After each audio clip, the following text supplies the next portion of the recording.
leaked, and Inspector calls a play by Jeb Priestley himself. Spell it out, because you're going to spell it wrong in the exam, and that's inevitable. Jbpriestle. Why? I had to have that in front of me. Ugh.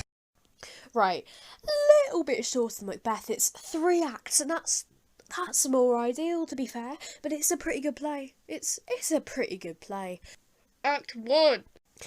Imagine, it's a spring evening in 1912. You're a rich member of the bourgeoisie throwing a party for your daughter who has just been engaged. You hate your husband, you hate your kids, you love money, but who doesn't? You are Miss Sybil Burling. I love Miss Sybil Burling. Right, so Gerald's getting with Sheila. Eric, Sheila's brother, is an alcoholic, or rather, he's a bit squiffy. And Sybil and Arthur are fine, I guess. I mean, they seem fine. The girls leave, as does Eric, and Gerald and Arthur chat. Arthur thinks he's going to get a knighthood. He shouldn't have murdered that girl, should he? This is when Edna comes in. Oh, and the inspector comes in, but that's, like, not really important to the overall play, like, at all, so... It is here that we learn that Eva Smith has finally done what we were all thinking, what we were all planning if we got that 3 in maths. She's dead, and honestly, that's such a mood. So Arthur's like, I don't know her, but he does. He fired her for standing up for herself, so long story short, eat the rich.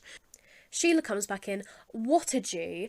We find out that she got Eva fired from Millwood, which is a dress shop, but she actually feels bad about it, so that's something.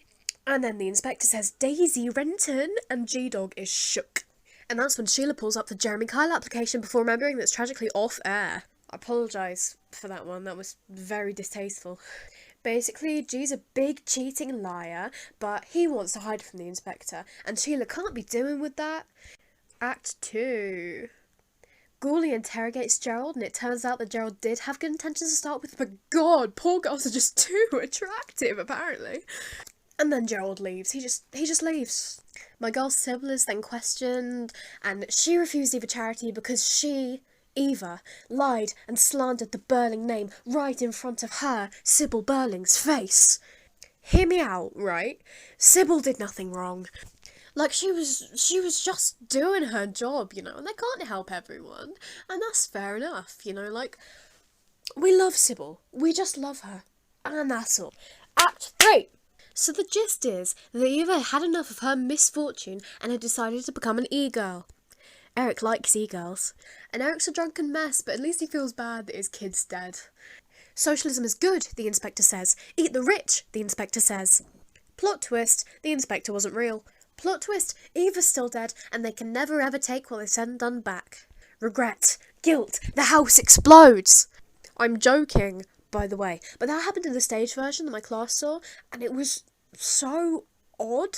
So please don't ever write that in an essay, because it doesn't happen, and your English teacher will probably have a right go at you, and it's not worth it.